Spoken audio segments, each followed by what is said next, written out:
નમસ્કાર દર્શક મિત્રો, આપ જોઈ રહ્યા છો સત્ય સમાચાર ન્યૂઝ ચેનલ.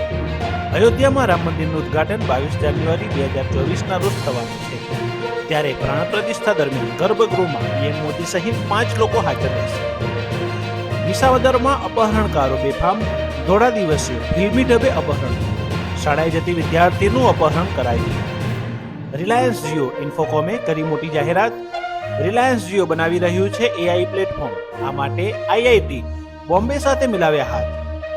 ટેસ્લાને ગુજરાત લાવવા માટે રાજ્ય સરકાર સક્રિય. ટેસ્લા કંપનીના કાર ઉત્પાદન અંગે ઋષિકેશ પટેલનું નિવેદન. એલન મસ્કના મનમાં ગુજરાત વસેલું હોય તેવું લાગે છે. ભારતમાં કોરોના વાયરસનું સંક્રમણ વધી રહ્યું છે. છેલ્લા 24 કલાકમાં કોરોનાના 692 નવા કેસ સામે આવ્યા. દેશમાં દર કલાકે 28 નવા કેસ સામે આવી રહ્યા છે. રાજ્યપાલ આચાર્ય દેવવ્રત ગુજરાત રાજ્ય ભારત સ્કાઉટ ગાઈડ સંઘના 1667 સ્કાઉટ ગાઈડ્સને વર્ષ 2023ના રાજ્ય પુરસ્કાર અર્પણ કર્યા. એસટી નિગમના ફિક્સ વેતન ધારકો આનંદો. ફિક્સ પેના કર્મચારીઓના પગારમાં થશે વધારો. રાજ્ય સરકાર નાણાં વિભાગ દ્વારા અપાઈ મંજૂરી. ભારત સામે ઝૂકી કતાર. ભારતના 8 પૂર્વી નેવી અધિકારીઓની ફાંસીની સજા હળવી કરી.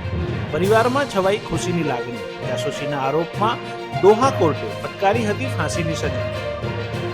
તાપીમાં અંધશ્રદ્ધાનો વધુ એક કેસ સામે આવ્યો.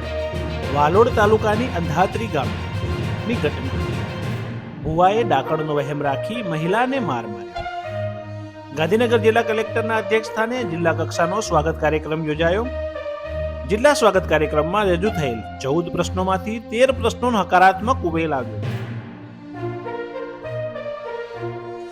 શ્રી સ્વામિનારાયણ ગુરુકુળ વિશ્વવિદ્યા પ્રતિષ્ઠાન એસજીવીપી દ્વારા આયોજિત પૂજ્ય પુરાણી સ્વામી ભક્તિ પ્રસાદ દાસજી સ્મૃતિ મહોત્સવમાં રાજ્યપાલ આચાર્ય દેવવ્રત ઉપસ્થિત રહ્યા.